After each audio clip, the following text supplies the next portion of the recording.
What's up everybody, Typical Gamer here with your daily GTA 5 news, tips, tricks, Easter eggs, guides, and more. And today I'm here to show you how after patch 1.14, known as the I'm Not a Hipster update, purchasing a spoiler for your vehicle will improve the traction stat. I'm also going to be showing you a bunch of other things that improve stats that you didn't probably know. I'll be going over what traction actually does, how much it is improved, and why it's important to know the changes if you're an avid racer in GTA Online.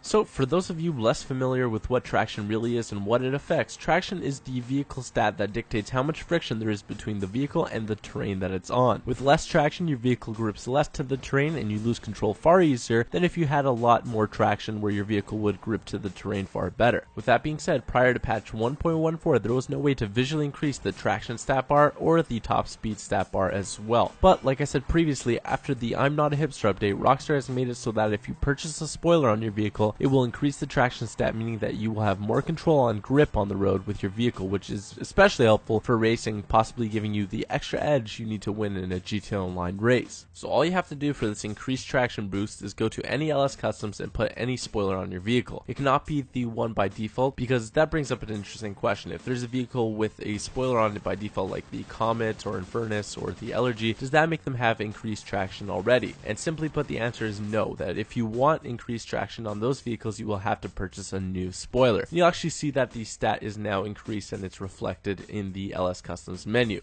As you can see here, I got the Cheetah and I put on the spoiler, giving it some more traction, and I did notice a difference almost right away. When I was doing that, I took it to the off-road track nearby and I did it with high-end tires and I tried that out, and then I switched to off-road tires and I noticed a difference with how much control I had over the vehicle and the traction as well. So it does make a difference. Again, there are stats that you can't see that are affected even when you make minor changes to your vehicle. I believe some other people said that if you increase the armor on your vehicle, it also increases the weight, making your car go a bit slower. For that though, and some of the other stuff that you can't see, I'd love to make a more comprehensive video on it, something explaining everything and going through some testing and stuff like that. So if that's something that interests you, a more in-depth series on GTA 5 and some of the vehicles and probably weapons and stuff like that, be sure to leave a comment below and let me know. Furthermore, some of you may be asking, is there any other way to increase traction? And really, is there any other way to increase the stats that you can't really see? Well, I'm not going to go too in depth in this video running a bunch of tests and stuff like that, but through my own testing and some things people have said, and it's generally agreed upon that if you lower the suspension on your vehicle, it will actually make it turn better, giving you better traction. But please note that changing the suspension will not reflect any change on the stats that you could see in LS Customs. This also seems to be the case for the different tire types. If you use sports or high-end, they seem to have the best traction, while if you use off-road, it will help you go faster and stick onto the off-road terrain way better. It's actually a pretty noticeable difference if you use off-road tires as opposed to any other tires on the off-road.